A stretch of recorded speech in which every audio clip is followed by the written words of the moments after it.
విశాఖ జిల్లాలో ఇథనాల్ ఫ్యాక్టరీకి వ్యతిరేకంగా గ్రామస్తులు ఆందోళనకు దిగారు. పెందుర్తి మండలం సత్యవానిపాలెంలో స్థానిక ప్రజలు ప్రత్యేక ఆర్థిక మండలి కార్యాలయం ఎదుట నిరసన చేపట్టారు. ఇథనాల్ కర్మాగారం కారణంగా విషవాయువులు, కాలుష్యం పెరిగిపోతున్నాయని గ్రామస్తులు ఆరోపించారు. కాలుష్య ప్రభావంతో గ్రామంలో పలువురు అనారోగ్య సమస్యలు ఎదుర్కొంటున్నారని ఆవేదన వ్యక్తం చేశారు. కర్మాగారాన్ని వెంటనే అక్కడి నుంచి తరలించాలని డిమాండ్ చేస్తూ పెద్ద ఎత్తున నిరసన తెలిపారు. సమాచారం అందుకున్న పోలీసులు భారీగా మోహరించి భద్రతను ఏర్పాటు చేశారు. అనుమతులు లేకుండా ఆందోళన చేపట్టడంపై పోలీసులు అభ్యంతరం వ్యక్తం చేయడంతో గ్రామస్తులు పోలీసుల మధ్య కొద్దిసేపు వాగ్వాదం చోటు చేసుకుంది.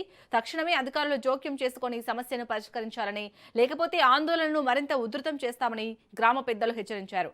అనంతరం తాత్కాలికంగా నిరసనను విరమించారు.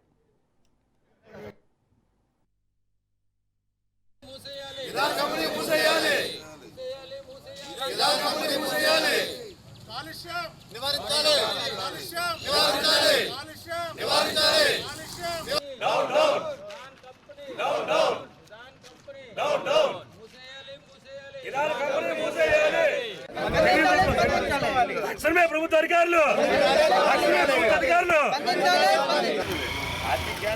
సంబంధం లేదు. మన సమస్య ఏంటి? విలేజ్లో వాటర్ పొల్యూషన్ అయిపోతుంది. ఈ వాటర్ వదిలేయడం వల్ల రానున్న రోజుల్లో క్యాన్సర్ కావాలి. మీడియా ముందుకే సార్ మాకు ప్రాబ్లం వస్తుందని చెప్పడానికి మీరు మాకు వీడియోలు తీయండి.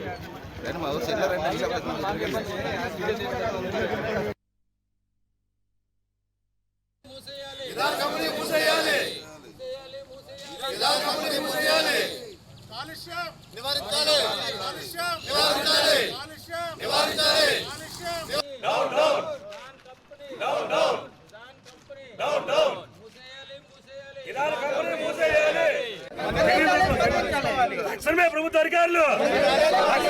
అధికారులు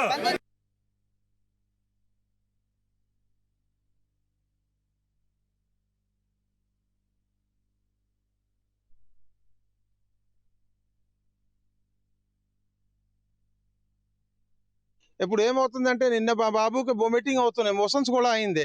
ఇప్పుడు దీనివల్ల అలా నాకు తెలీదు. చాలా భయంకరంగా ఉందండి. 24 hours అలా బాసం వస్తూ ఉంటుందండి. అలా అసలు ఉండాలా, ఖాళీ చేసి ఊరంతా వెళ్ళిపోవాలి, మనం తెలియట్లేదు. ఇక్కడ మేమందరము ఒకటవ్వడానికి మెయిన్ కారణం ఏంటంటే, ఏదైతే ఇథాన్ కంపెనీ ఉందో అది స్టార్ట్ అయ్యి ఎన్ని రోజులు అవ్వలేదు. ఇప్పుడే ఈ పరిస్థితి అంటే ముందు ఇంకెంత దారుణంగా ఉంటుంది అనేది ఒకసారి ఆలోచించవలసిన విషయం ఒకటండి. పొల్యూషన్ వారు ఇంత సిటీలోని దీనికి ఎలా పర్మిషన్ ఇచ్చారో మాకైతే అర్థం కావట్లేదండి. దగ్గర ఇక్కడ 15 గ్రామాలు ఉన్నాయండి. వీళ్ళందరికీ ఏదో ఒక ఇబ్బంది వస్తుందండి వీటి వల్ల. ఈ కంపెనీని మేము తీసేయమని ఇక్కడ ఉన్న ఎంతమంది గ్రామస్తులమి, ఇక్కడ ప్రజలమి ఈ ఇబ్బందుల నుంచి వీరు మమ్మల్ని గట్టెక్కిస్తారని మేము కోరుకుంటున్నామండి.